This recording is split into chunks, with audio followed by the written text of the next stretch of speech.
Hi friends and welcome to my YouTube channel.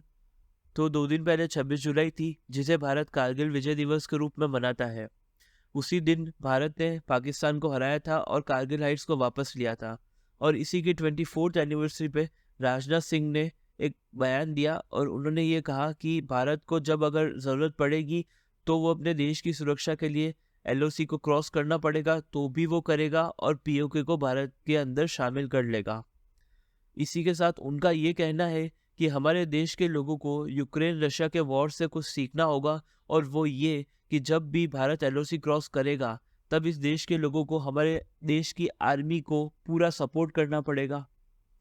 उनका कहना है कि जब हमने कारगिल हाइट्स को वापस लिया था तब हम चाहते तो एलओसी क्रॉस करके उसे उसी वक्त वापस ले सकते थे, पर उस वक्त के प्रधानमंत्री अटल बिहारी वाजपेयी जी ने ये करने से बिल्कुल रोक लगा दी थी और उन्होंने इंडियन एयरफोर्स और इंडियन आर्मी को भी मना कर दिया था कि कोई भी एलओसी क्रॉस नहीं करेगा।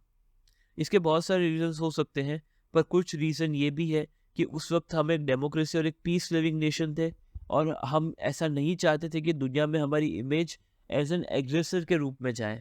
अगर ये होता तो हमारे ऊपर बहुत सैंक्शंस लग सकते थे या और भी कुछ चीज़ें हो सकती थी। और एक ये बात भी है कि उस वक्त हमारी इकोनॉमी इतनी स्ट्रांग नहीं थी, तो हमारे पास कंटिन्यूस आर्म्स एंड एम्यूनिशंस की सप्लाई के लिए थोड़े से इश्यूज क्रिएट हो जाते, तो उस वक्त हमने ये फैसला नहीं लिया। पर आज हम ये फैसला लेने में पूरी तरह सक्षम हैं और आज हम अगर ज़रूरत पड़ी तो हम एलओसी क्रॉस कर भी सकते हैं।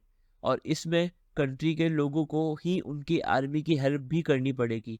अब कंट्री के लोग कैसे आर्मी की हेल्प कर सकते हैं, इसका बेस्ट एग्जाम्पल है रशिया यूक्रेन वॉर। लगभग 1.5 साल हो गया है इस बात को, पर रशिया आज भी उसी पोजीशन पे है जहां वो 1.5 साल पहले था। आप लोग एक बार ये मैप देखिए यूक्रेन का। इसमें साफ साफ देख सकते हैं कि रशिया यूक्रेन की ज़्यादा ज़मीन पे कब्जा नहीं कर सका है, और इसका एक ही रीज़न है और वो है वहाँ के वॉलेंटियर लोगों की हेल्प। यूक्रेन की पॉपुलेशन है मात्र 4 करोड़, रशिया की पॉपुलेशन 14 करोड़ से ज़्यादा है। रशिया एक प्रॉपर मिलिट्री सर्विसेज के साथ है। रशिया का जो मिलिट्री बैकग्राउंड है, जहाँ पे उन्हें कंटिन्यूस आर्म्स एंड एम्यूनिशन की सप्लाई है, वो प्रोवाइड करने में बहुत ही सक्सेसफुल है। पर उस इन सब चीज़ों के होने के बावजूद भी आज तक रशिया यूक्रेन की पूरी लैंड को कंट्रोल नहीं कर सका है।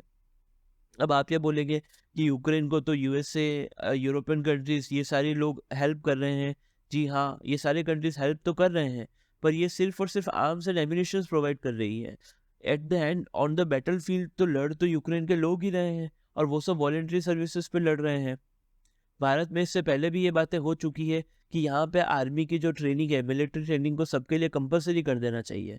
पर क्योंकि हम एक डेमोक्रेटिक कंट्री है, तो यहाँ पे हर एक इंसान को अपनी जो उन्हें करना है उस चीज़ की फ्रीडम होनी चाहिए। पर उन्हें इतना भी होना चाहिए कि वॉलेंट्री जो सर्विस है वो ज़्यादा से ज़्यादा लोग उसके लिए एबल अप्लाई करें।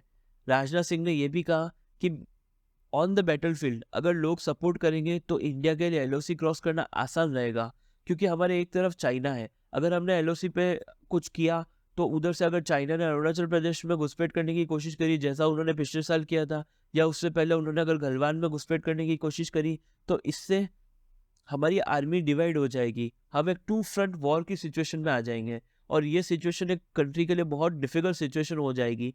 जब लेकिन अगर हमारे देश की आम जनता मिलिट्री सर्विसेज में वॉलेंटरी कंट्रीब्यूट करेगी तो हमारे लिए बहुत ही आसान हो जाएगा इन सारी चीज़ों से निपटना।